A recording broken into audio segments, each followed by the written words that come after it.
Good afternoon, everybody. First, I would like to thank the organizers, especially Rodrigo, for the invitation. Well, my talk is far from most of the talks we've seen so far, and a little bit far from what I normally present. I've been the last few years presenting, giving talks on orbital angular manipulation in solids, but this is an opportunity to talk about another subject that another line of research that I have, that I normally don't have the opportunity to talk, and might be an interesting application for Moiré systems. So most of the results I will show today were done in collaboration with Mario, Tiago, and Sylvain from the Telecommunication Institute in Portugal. But the results also have the collaboration of Ivo Souza from IKE Basque in Spain, Filippo Campolino and his student Amin Hakimi from UC Irvine. So I will start with a very general motivation and use this motivation also to talk a little bit about the terminology that I will use that's more common in photonics, and sometimes, you know, for me at the beginning it was hard to follow as well. So, well, in photonics, we are very, the research in photonics is focusing on finding ways to control light. And this has to do with many technological applications. But the media and devices that are normally used in this control are reciprocal media and devices, which means that light propagates in the same way forward and backward. And one important thing is the possibility of breaking reciprocity of light. And this is not very easy to do in photonics. And if we are able to break reciprocity, there are several possible applications for that. First, we can do optical isolators. We can have amplifiers that have one preferential direction. We can have chirophotonics as well. But usually, up to now, most of the non-reciprocal devices, they rely on magnetism, or either magnetic fields or magnetic materials. But because of the magneto-optical effects are small, we need bulky magnets that are hard to integrate. So one possible goal is to find ways to, for example, electrically manipulate the reciprocity breaking in a material. Okay, so as we want to discuss optical responses, I would like to talk about the permittivity tensor. We can write it in a very general way, like here. And two properties will be important. One is reciprocity, and we can actually connect reciprocity with the structure of this tensor. So if the transpose of this tensor is equal to the tensor, we have a reciprocal response. And also hermiticity. So if the Hermitian conjugate of this tensor is equal to this tensor, also we have hermiticity. And as I told you, reciprocity is about, you know, having the light going and coming back, source and detector. We can exchange this, and we're going to have the same result. And hermicity is about, you know, having, for example, we don't have any exchange of energy, right, with the outside. So some typical situations we can find is that we can have, for example, a non-reciprocal but Hermitian tensor. So it could be something like having complex elements of diagonal, and then are the conjugates of, this is the conjugate of this, and so on. But at the same time, the transpose is not equal to itself. So this is what happens, for example, in a Faraday, in a material that has Faraday effect. On the other hand, we can have a system that's reciprocal. This is valid, but is non-Hermitian. For example, if the diagonals are complex, it won't be Hermitian. And we can have, this is a very simple situation when we have absorption, just a lossy medium. Now, going back to the part of the hermicity, so as I told you, so if we break this, we have non-Hermitian responses. I associated that with general losses, but in principle, we can also have non-Hermitian terms that provide optical gain. Of course, if the energy is supplied from somewhere else, right? And this is a path to amplifying light without, for example, using a laser technique with the population inversion and things like that. So the actually goal of my presentation is to discuss ways to produce a tensor that's non-reciprocal and non-Hermitian in a way that we can have, we can control loss and gain according to the direction of the propagation, for example. And using an electric bias, because we need something to provide this energy. So this is exactly, yes?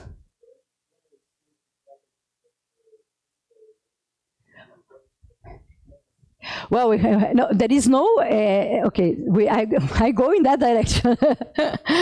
So if we wait a few slides, but in principle, for non-reciprocal, if you don't put any bias or anything, it has to be magnetic. Right? Otherwise, have to break time reversal symmetry. Otherwise, there is no other way. No, it doesn't. It's not. I don't think it's enough. Well, we can discuss. I will show something about this. Okay. Actually, it has to produce the tensor that I was showing, so it's not enough, right? So, but I'm not interested in that situation. I'm interested in the situation where I have a system that, in principle, is reciprocal and will be non-reciprocal only if I'm applying an electric field, right? So this is the situation. So this is what I want to talk about.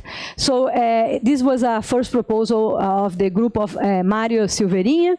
And the idea is that they wanted to have something that was a transistor of light in a situation that you can put a bias in the system and then you can amplify your signal. So they came up with a metamaterial that could do that, and for that they actually looked at the electric susceptibility of this structure, and a nonlinear effect would actually produce an effective tensor, permittivity tensor that had this structure. And then, you know, it's clearly non-reciprocal and non-Hermitian, okay? So this was the original proposal. My part in the collaboration was the following. So they gave me, okay, the tensor and the nonlinear effect they were using, but that was an invented metamaterial. And the question was, can we find real materials that can have this type of response if I apply an electric field? So what are the, and what I had was the nonlinear response and the symmetry constraints of this nonlinear response. Gave me the intuition that there was a link between this and Barry curvature dipoles, okay? So this is what I will begin to discuss now. So the symmetry constraints, so we were asking something about that. Okay, these constraints to have this effect, if you apply a current, are the same of having a Barry curvature dipole in the system. So let me just remind, what Barry curvature is. So the block theorem, if you are in a crystal, the block theorem says that we have a wave function that has a plane wave times apart this periodic. And here you have this in the Brillouin zone. We can have a quantity called Barry connection that can measure how this UK change in K-space, actually how this phase twists in K-space, the phase of this wave function. But this is a gauge-dependent quantity. We can have a more physical meaningful quantity, which is just the rotational of the Barry connection, which is the Barry curvature. and this quantity is invariant and can act more or less like a magnetic field in momentum space, and is a geometrical property of the system. It's non-zero if you have broken time inversion symmetry or if you have inversion symmetry. And if we go to semi-classical, approach, we can see that the Berry curvature introduces an anomalous velocity. Here is the electric field only because I'm already using this expression here. So it deflects the electrons, right? And if we want to calculate the current density, we will use this velocity that includes the anomalous contribution of the Berry curvature. So of course, you're going to have an effect that's related to that. If we break time reversal symmetry, we have a constraint for the Berry curvature in terms of k and minus k. And this Berry curvature, if we integrate in the Brillouin zone, we average to something that's different from zero. And we have, for example, we have a transverse conductivity, anomalous Hall effect, and so on. Now, if we have time reversal symmetry, but we have broken inversion symmetry, then this is the constraint for the Berry curvature. It averages to zero in the Brillouin zone. So we don't have something like, in linear response, we don't have anything like the anomalous Hall effect. So this charge conductivity, the transverse one, is zero. And the question is, but can we have a signature of this in nonlinear effects? And this is where we come with the Berry curvature dipole that was proposed by Liang Fu. I will talk about his paper next. That actually will measure asymmetries in this Berry curvature. So we can write it in these two different ways. Let's focus on this way. So I can have a density of this quantity. So it's a derivative of the Berry curvature for a given direction. And it's integrated up to the less occupied level, right? Because it has this F0 here. And I can illustrate better this, the appearance of D looking at Y semimetals. So imagine a one that only has the cones, doesn't have any tilting. And this is where, you know, the Fermi energy is crossing. And you look at this density, has positive and negative pockets. But when I integrate, and this dashed line actually shows the surface, it gives you 0, right? Now, if it's a little bit tilted, we can already see that the way, you know, the Fermi energy crosses this cone will give an asymmetric thing. And when I integrate, I have something that it's different from 0. And even if I tilt it more, it will be more pronounced. So the Berry curvature gives this measure.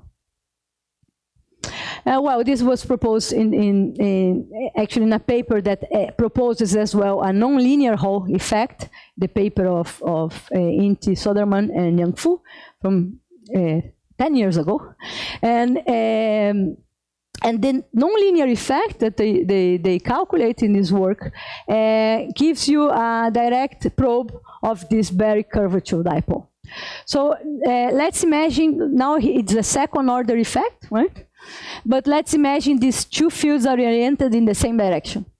So depending on this is a tensor. So depending on the D that you have, we can have a response, right, in a different direction of the applied field, and it will be quadratic in the field. And this appears in materials that have broken inversion symmetry, but not only, right? As, they lead to have broken inversion symmetry and some other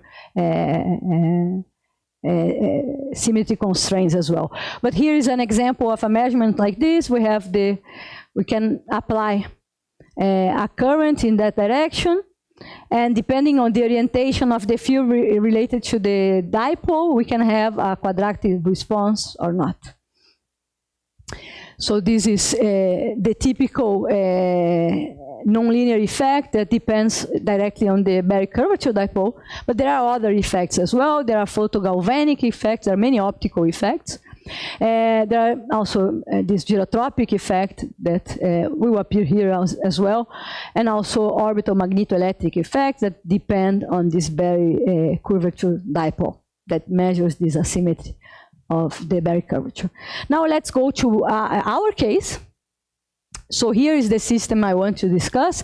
I have a material, it will be a 2D material. It's biased in one direction. So I have a DC field, but I also have, and there is a current that can flow here, but I also have an optical field. And I can use the Boltzmann transport equation to solve this problem, and this is inspired in the original paper of Yang-Fu. So, but different from, so I have the, I want to calculate the distribution function out of equilibrium. But now, instead of just having one type of field, I have the DC field and also the optical field. So if I have a variation of the distribution function, it has two contributions in linear, right? One that comes from this DC field and the other one that's coming from the optical field. And now I also need an extra element that I need a finite Berry curvature, otherwise the thing doesn't work. So I have the anomalous velocity with this term that's here. And now I can put everything together. I had a few slides ago, I had an expression of the J as a function of F times V, and this F is the total F with the part that's in equilibrium and non-equilibrium. So it has these three contributions, and here is the velocity with the anomalous contribution as well, and also has these two fields, right?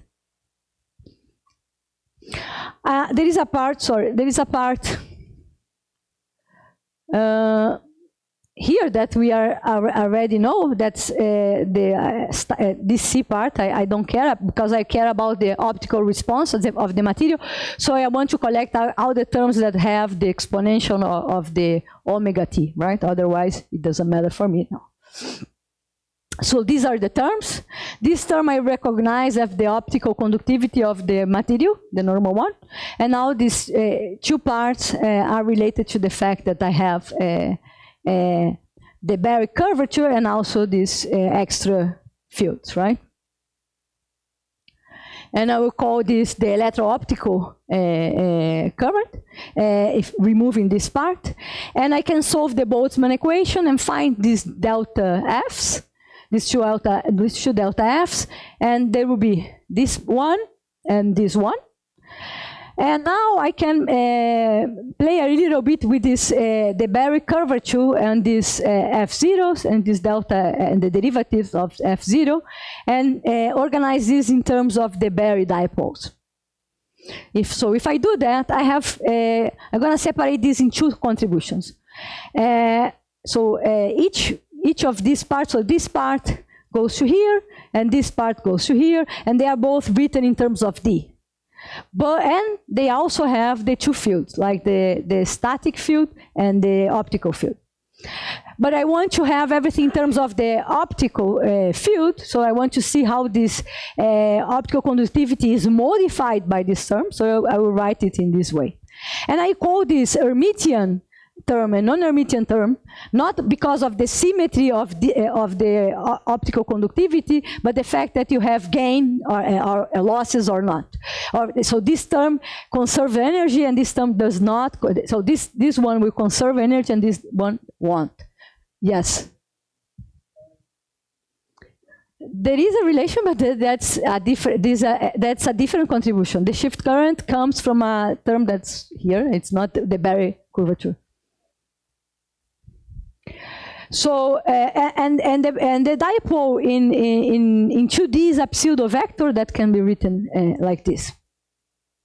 And in 2D, this is simplified. In order to have a finite Berry dipole, you can only have one mirror. Otherwise, you don't. That's the easy way to. You have to have broken inversion symmetry and just one mirror, and that's the way you yes.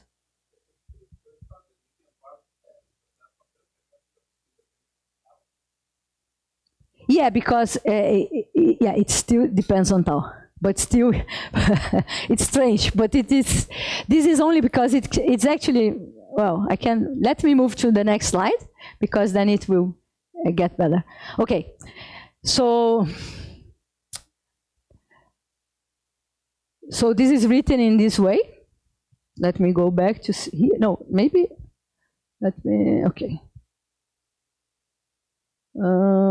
Yeah.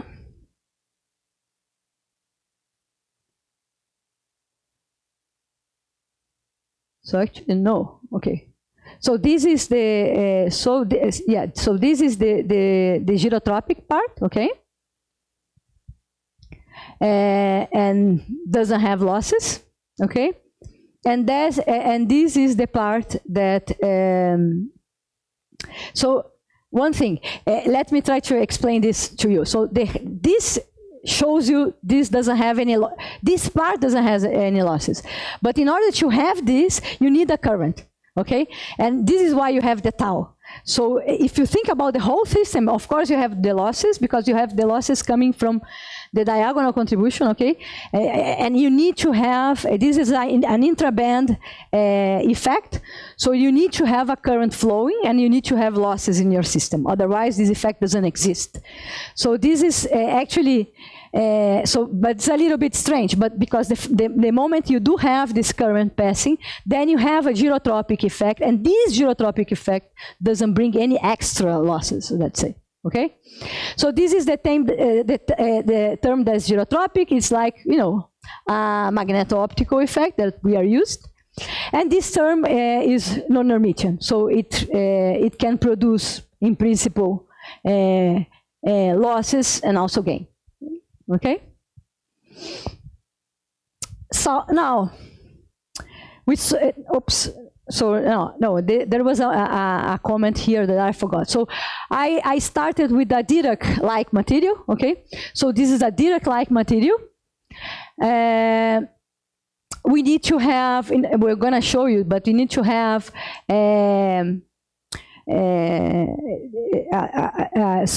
the system cannot conduct that much, otherwise this effect will kill the others, okay? And we started with a Dirac-like material. We can think of a tilted Dirac cone, but because the tilting is small, there is no need to take two different contributions here in the diagonal part. I will show this with more details later. And the only difference is that this is a Dirac material with a finite dipole. That's it, okay? In terms of how we do that now. Later I'm gonna improve this. So, and then we calculate the absorption of this material. And how do we measure if we have gain or not? Well, absorption normally is something positive, right?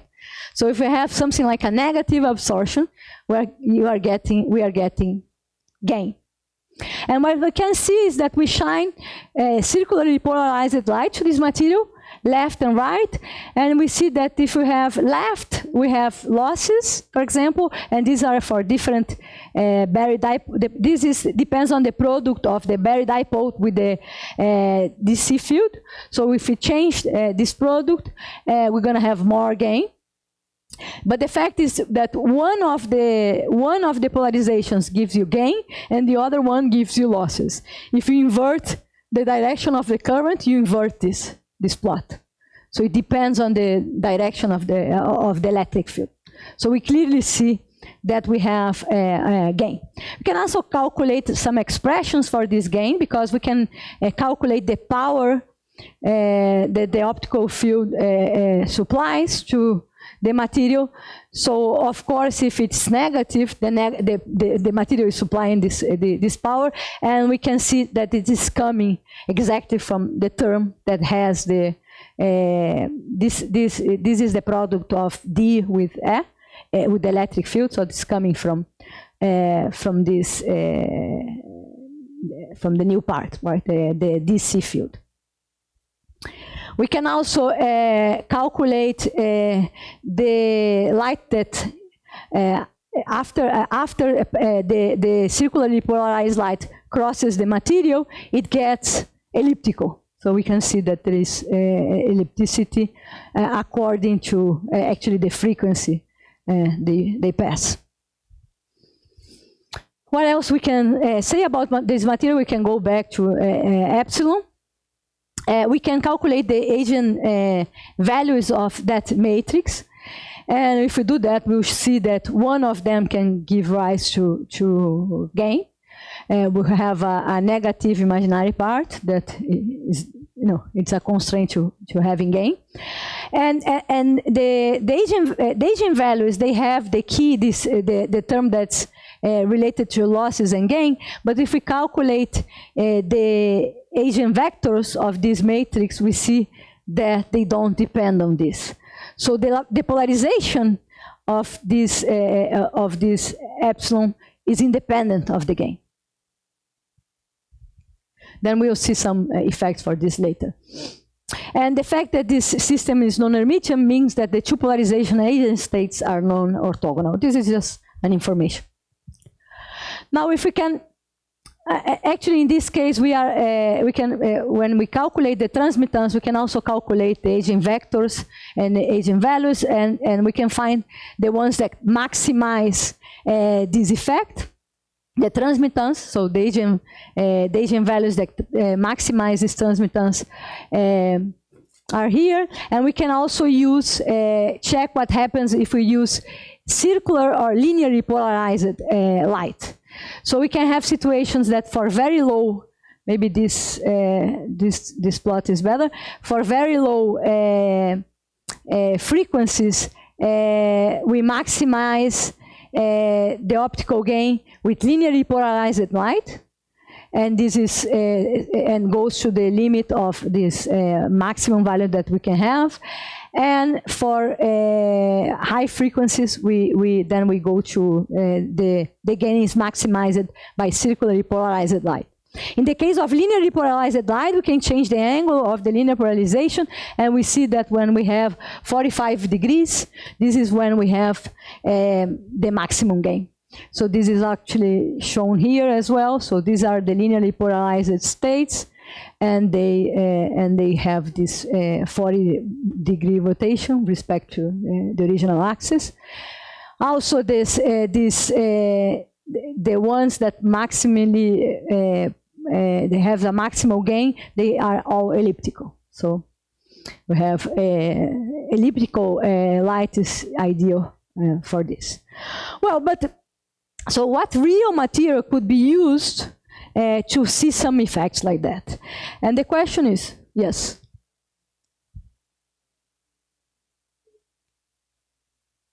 What?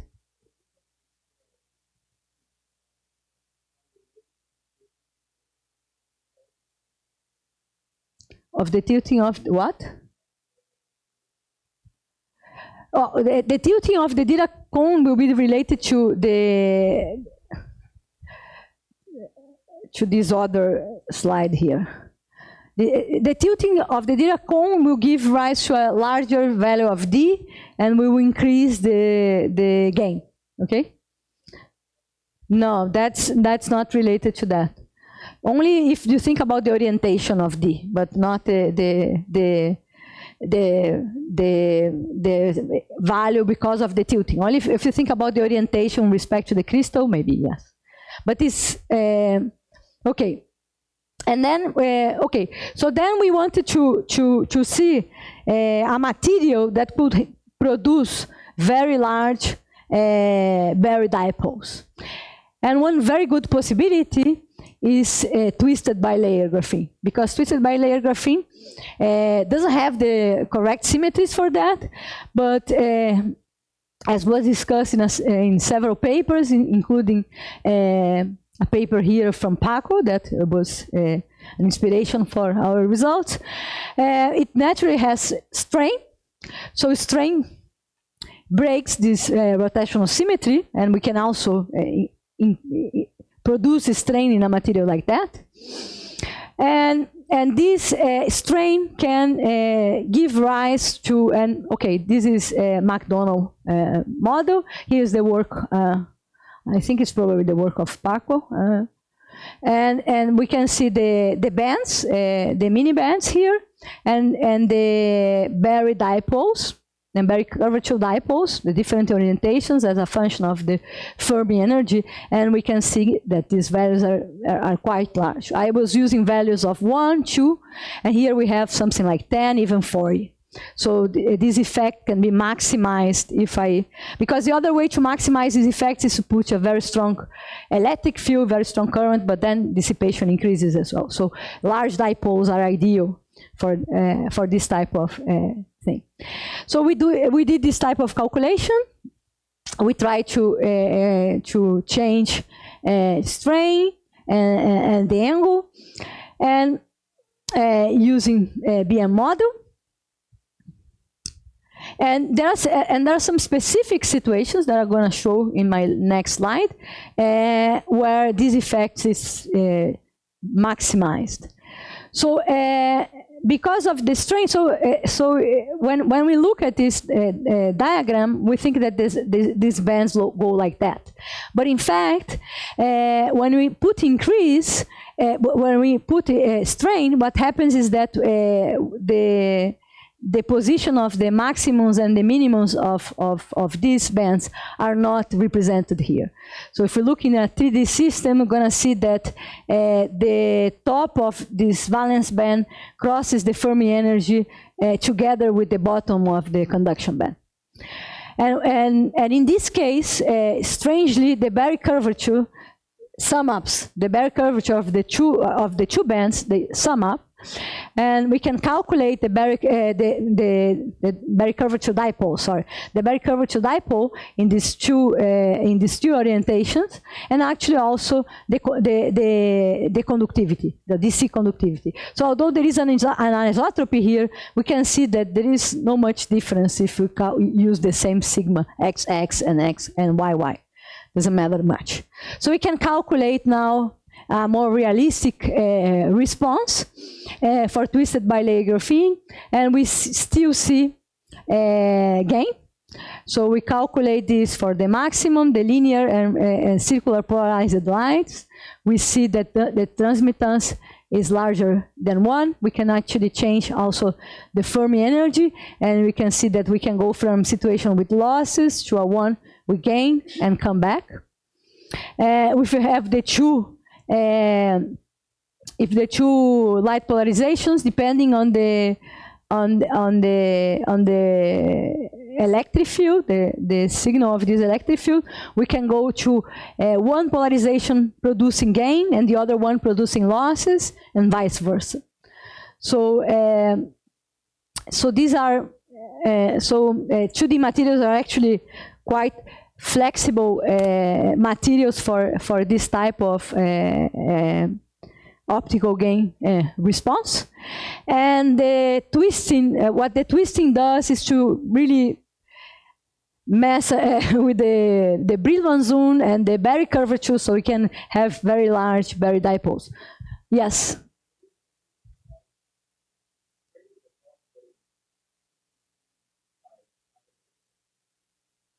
Doesn't matter. Yeah, okay.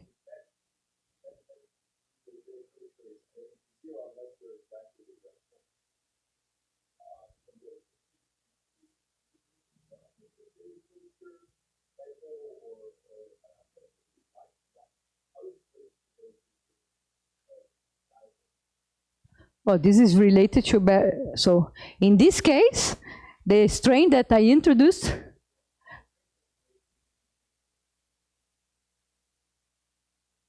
C2, but C2 is fine.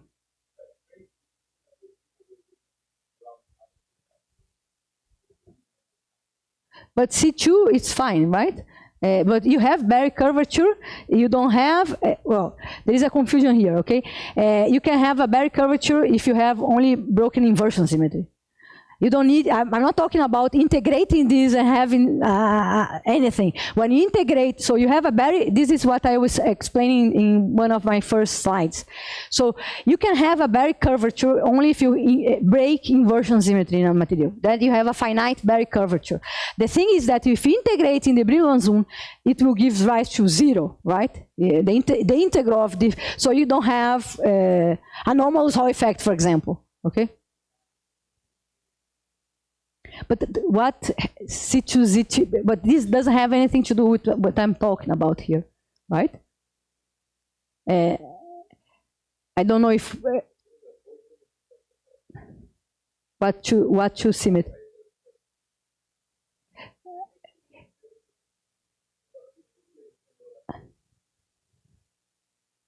If you open a gap in graphene, you break. If you have a broken inversion symmetry,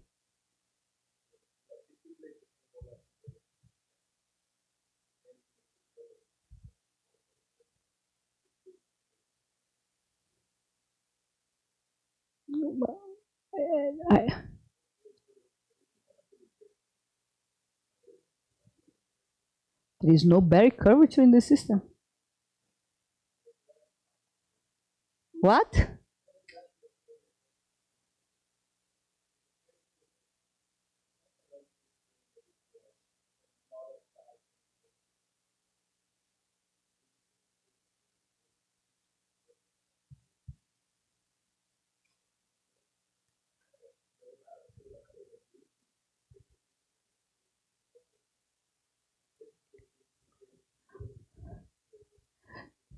So if you break, so if I open a gap here and have strength, yeah, I don't remember. Then I have a Berry curvature, right?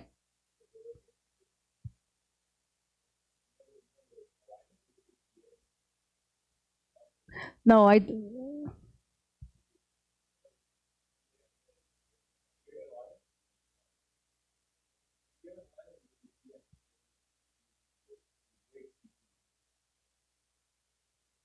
okay. Yeah, that's not very important for me. Sorry, but so so the thing is, for me, what I want, yeah, I want to break inversion symmetry, right? And I want to twist things only to produce large dipoles. Okay, so in this sense, if we think about other 2D materials, and then I move because then I will transition to some cells. But if you think about materials that could have very large Berry dipoles, you can think about, for example, MOT2. It's a material that already can have a dipole, and then you twist, then you can have very large effects. Okay, so the idea here in terms of 2D materials is the possibility of twisting and engineering actually very large Berry dipoles. This is what you need for this type of effect. Well, this is a very fast comment. With some collaborators, we actually, this is a proof of concept because of course it's not easy to produce something like that, but imagine you have many of these layers separated by a dielectric material. And in a cavity, you have a partial reflector here and a reflector there. We can solve this. You can imagine this is KZ, right? And you can homogenize this system and solve to 5 decays in Z direction. And the one that gives you gain is something like this. Now, the funny thing about this system is that when you... 4 minutes? Oh, okay. Okay. Okay. So if you change the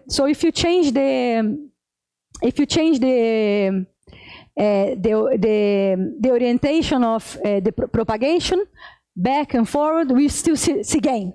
So you keep having gain if you reflect this thing in a mirror. You keep having gain, and it can be unstable, even unstable. So we can actually produce something like a laser. Okay.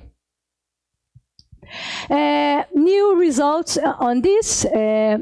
Still 2D materials. There is a very new paper from Justin Song, where he shows that also extrinsic mechanisms can give rise to this optical gain, even in systems with C3V symmetry. So in this case, he uses bilayer graphene, and he shows that skew scattering can give rise to a very similar effect. This is not mine, but it's good to remind us.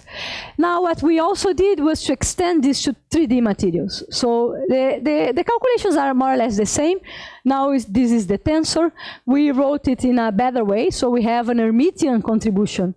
And now we separate into an Hermitian and an anti-Hermitian contribution, because my other non-Hermitian contribution had an Hermitian contribution as well.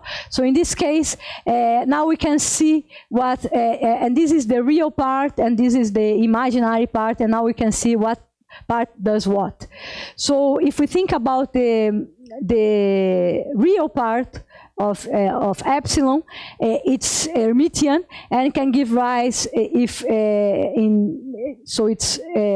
if the system is reciprocal to be refrigerance, but in a non-reciprocal material is a gerotropic response, right? So to have a gerotropic response, we actually need, that was the question before, we need this, right? Now, for non-Hermitian parts, we also can have a part that gives rise to a linear gain, and another part that can give rise to a chiral gain. Well, I'll go fast on this. We tested this with tellurium as well, that was calculated. The D was calculated before in a paper of Ivo Souza. There were experiments back from the end of the 70s in Russia, showing that a system like that, if you apply a current and you measure and then you see the Faraday effect in the same, with the light up in the same direction of the current, you see a rotation that depends on the current. So this is the gerotropic effect, and we calculated also gain. So we use DFT calculations from the group of Ivo, and did calculation in a piece of tellurium. So now we have the reflection and transmission of this piece of material. And we can see that, for example, the absorbance changes if we have or not a biased material for P and doped. But let me go a little bit faster to get to another part. And now these oscillations are Fabry-Perot oscillations, but we can clearly see that we can have a very, very large transmittance. So there's a one-fold increase in the transmittance in a piece of material. That depends on this electric field, of course. So we have a region where we can have gain in p-doped materials, but in n-doped, where we get to very close to a Y cone, then this transmittance is gigantic, and we can have very large negative absorptions with very large optical gain. The material can get even unstable. We also did a symmetry analysis of this non-Hermitian electro-optic effect. So we looked at all crystal symmetries that can have this effect. Probably won't have time to go into much details, but we can show that if we actually diagonalize this matrix here, that is the anti-Hermitian part of our permittivity tensor, we get the eigenvalues, and we can show that the power that is given to the material or is taken from the material is proportional to this eigenvalue. So it means that a negative eigenvalue means the system has gain.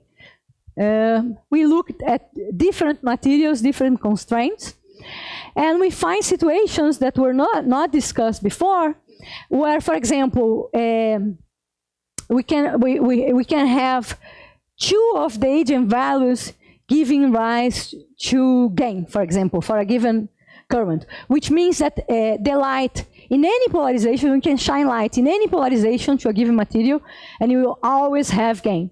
And if you reverse the electric field, the same material for any polarization will give rise to losses. So you can really control gain and losses just by changing the sign of the electric field without having to worry about the polarization. But you can also do that with linear polarization. And this is just to illustrate some results. Now we look actually, you can have gain in reflectance instead of transmission. It's the same. And this is a situation where we show we have a very large gain for the two different polarizations. And here's the other way around. We have only for one polarization, for the other one you don't have any gain. So to finish, what are some candidates for this type of effect in 3D materials? Well, the Y semi-metals are the strong candidates for this type of effect. There are calculated Ds for these materials. I was, in my calculations, I was using around 1 for the Ds, in the order of 1, but we have materials with up to 20. So very large values of these.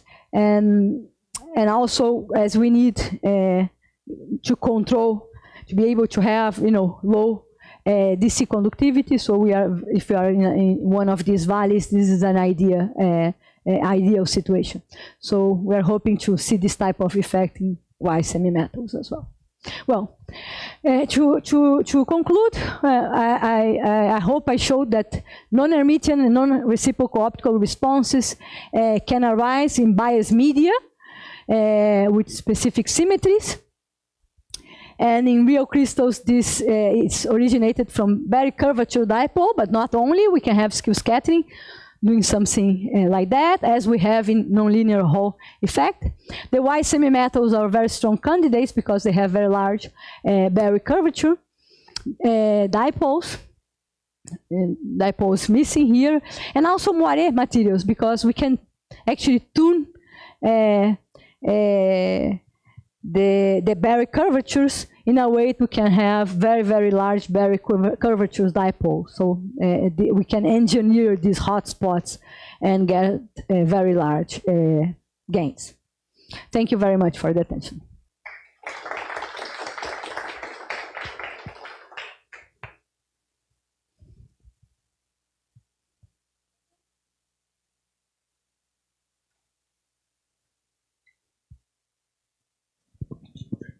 No, I got this one. What's what?